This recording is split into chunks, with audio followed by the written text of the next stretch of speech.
সেচ দপ্তরের অধীনে থাকা সরকারি জমি থেকে বহু মূল্যবান গাছ কেটে সাফ।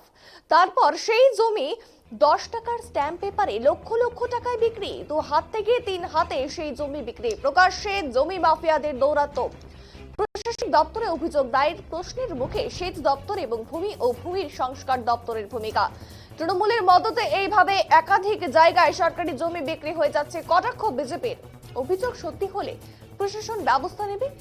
সাফ তৃণমূলের অর্থাৎ সাফাই। এবং মালদা জেলার হরিশ্চন্দ্রপুর থানার অন্তর্গত মালিয়রবাদ রোডে রয়েছে সেচ দপ্তরের জমি, যে জমি এখন অধিকাংশ দখল হয়ে গেছে। সেখানে বাড়ি করে দোকান করে থাকছে মানুষ, যারা বসবাস করছে। তাদের দাবি, তারা বেশ কিছু বছর আগে এই জমি অন্য ব্যক্তিদের কাছ থেকে কিনেছেন।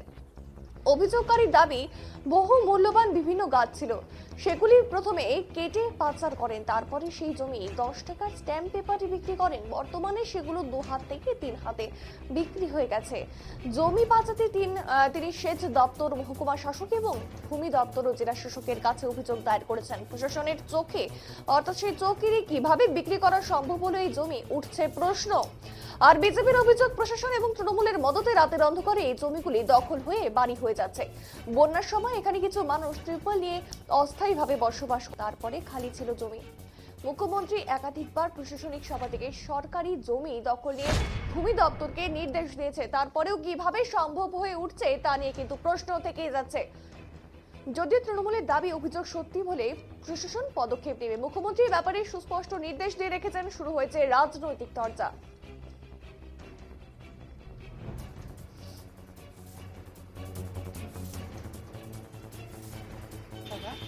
একের পর এক কাটতে তারপরে 2-3 বছরে এই গাছটাকে এখান থেকে কিনেছিলাম।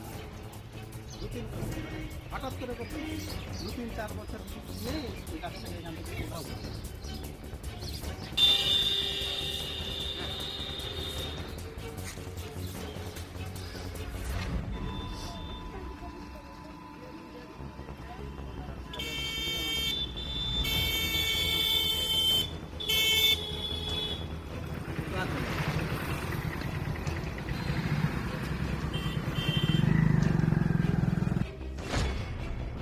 আমরা 7-8 বছর আগে করেছি বিল্ডিং, ঠিক আছে। আমরা তার আগেই নিয়েছিলাম, দিয়ে আমরা স্টামের ওপরেই যা কিনেছি। সবাই তো নিজে নিজে দখলের জায়গা থাকে, সেই দখলের জায়গাগুলোই মানে কি কেউ হয়তো মানে কি দখল করেছিল, ছেড়ে দিল, ফের আমরাকে দিয়েছে, আমরা তখন করলাম।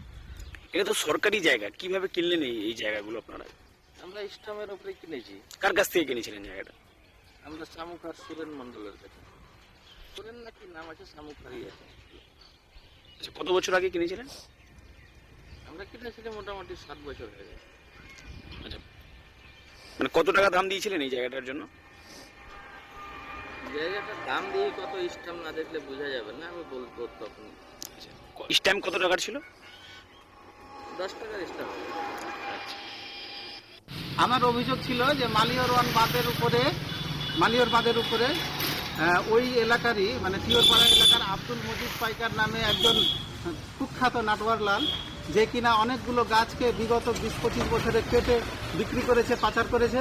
এবং ওই জায়গাগুলোতে আকাশমণি, ইউক্যালিপটাস এবং সেগুন, মানে সবগুলো লক্ষাধিক টাকা মূল্যের লক্ষাধিক মূল্যের গাছ। গাছগুলো কি সরকারি?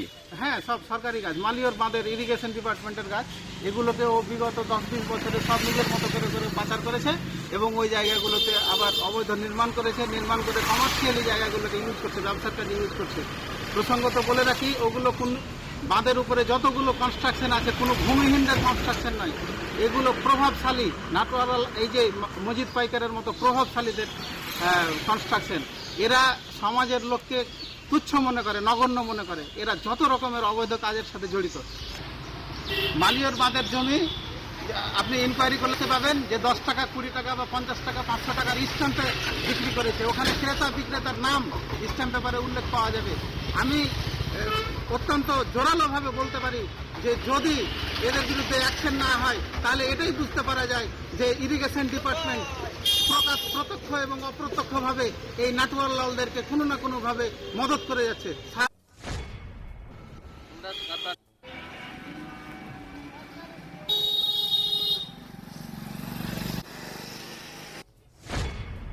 সরকারি জায়গায় বাঁধের উপরে কনস্ট্রাকশন করে করে রেখেছেন, কিভাবে করলেন এটা?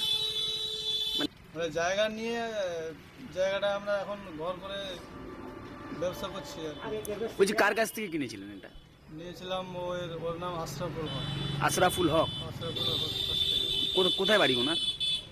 ওনার বাড়ি এখন ও অন্য জায়গায় ছিল, এখন ও আছে দিয়াড়ে ভূতনিয়াড়।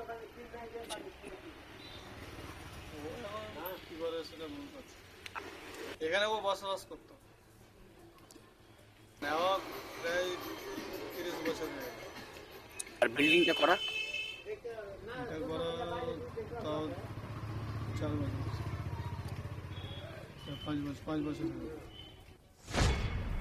সরকারি জায়গায় বাঁধের উপরে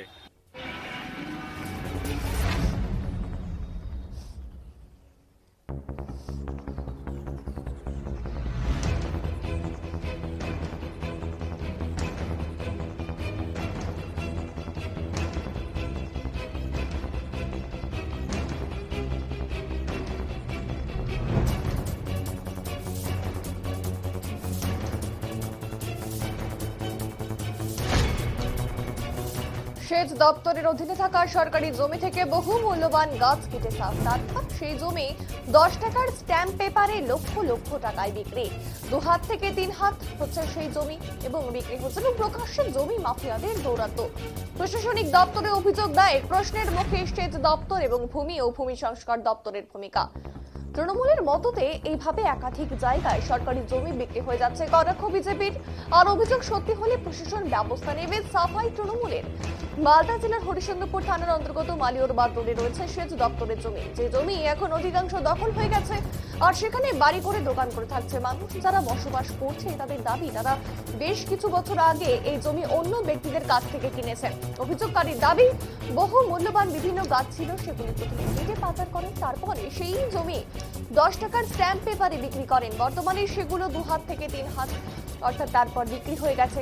জমি বাঁচাতে তিনি সেচ দপ্তর, মহকুমা শাসক এবং ভূমি দপ্তরে ও জেলা শাসকের কাছে অভিযোগ দায়ের করেছেন।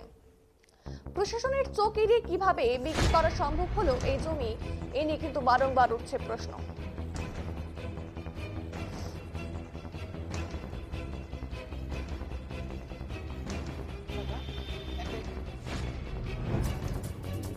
খবর শুনেছি, কেননা কিছু কমপ্লেনে জমা পড়েছে। আর আমাদের এসডি ইরিগেশন ম্যাডাম, মানে স্টেট ইঞ্জিনিয়ার ইরিগেশন, উনিও জানিয়েছেন মৌখিকভাবে। তবে এটা আমরা একটা টিম করেছি, ওরা এনকোয়ারি করবে। যদি সেরকম কোনো কিছু পাওয়া যায় ইলিগাল, তাহলে আমরা সেটা ফায়ার অথরিটিকে জানাবো এবং তাদের ইনস্ট্রাকশন মতো আমরা পরবর্তীকালে পদক্ষেপ নেব। 10 টাকার স্ট্যাম্প পেপারে বিক্রি হয়ে গেছে স্যার সরকারি জায়গা। একবার নয় স্যার, 3বার 4বার হাত বদল হয়েছে স্যার, এমনটাই অভিযোগ। এটাই অভিযোগ পেয়েছি, জানতে পেরেছি। জেনে নিয়ে আমি আগে খতিয়ে দেখুক ব্যাপারটা, আমাদের এনকোয়ারি অফিসাররা আছে, তারা দেখুক। যদি সেরকম পাই তাহলে সেটা আমরা হায়ার অথরিটির পরামর্শ নিই বা তাদের ইনস্ট্রাকশন মতো আমরা কাজ করি। আমরা জানি এটা বহুদিন ধরে এই কারবারটা চলে আসছে। একটা জায়গা একজন দখল করে নিচ্ছে সরকারি জায়গা, ওই আবার অন্যজনকে বিক্রি করে দিচ্ছে, অন্যজনে আবার আরেকজনকে বিক্রি করছে, আবার একটা বিল্ডিং দাঁড়িয়ে যাচ্ছে। প্রশাসন সবই জানে এবং স্থানীয় কিছু নেতৃত্বের দখলে টাকার বিনিময়ে এগুলো কাজ হচ্ছে। প্রশাসন জানে না, এটা কোনোদিন হতে পারে না। প্রশাসনের সঙ্গে শাসক দলের নেতারাও জড়িত আছে, এরকম কোনো ব্যাপার নাই। আর সম্পূর্ণ একটা নন জুডিশিয়াল 10 টাকার স্ট্যাম্প পেপারে লেখাপড়ির মাধ্যমে সব বিক্রি হয়ে যাচ্ছে। প্রশাসন জানে না। এই যে বন্যার সময় যখন বন্যা হয়েছিল, তখন বাঁধের উপরে একটাও বাড়ি ছিল না। তখন আশেপাশের গ্রামের লোকেরা ওখানে ত্রিপাল দিয়ে, বিডিও সাহেব ত্রিপাল দিয়ে কিছু লোকে স্থায়ী একটা ব্যবস্থা করেছিল। তারপরে ওই স্থায়ী ব্যবস্থা করে খালি হয়ে, তারপরে আবার কিভাবে ওখানে রাতের অন্ধকারে বাড়ি হয়ে যাচ্ছে, পাকা বাড়ি হয়ে যাচ্ছে।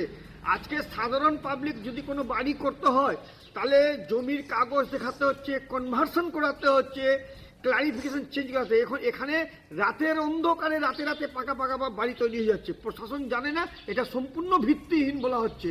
প্রশাসনের নজরে এবং শাসক দলের নেতার নজরে এগুলো কাজ হচ্ছে।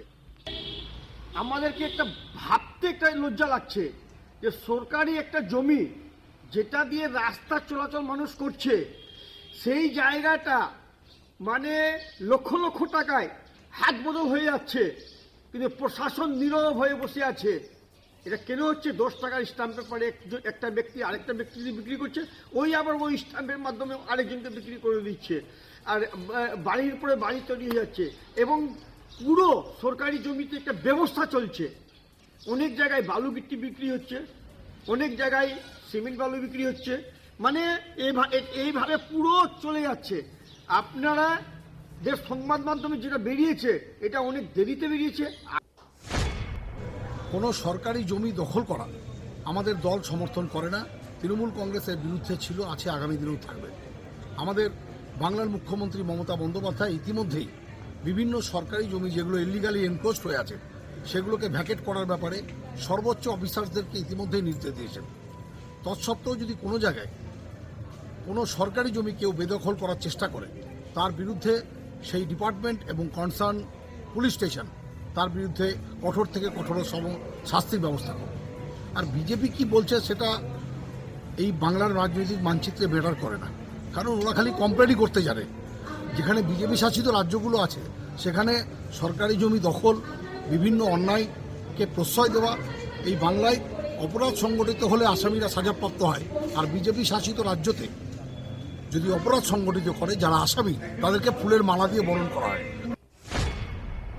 কোনো সরকার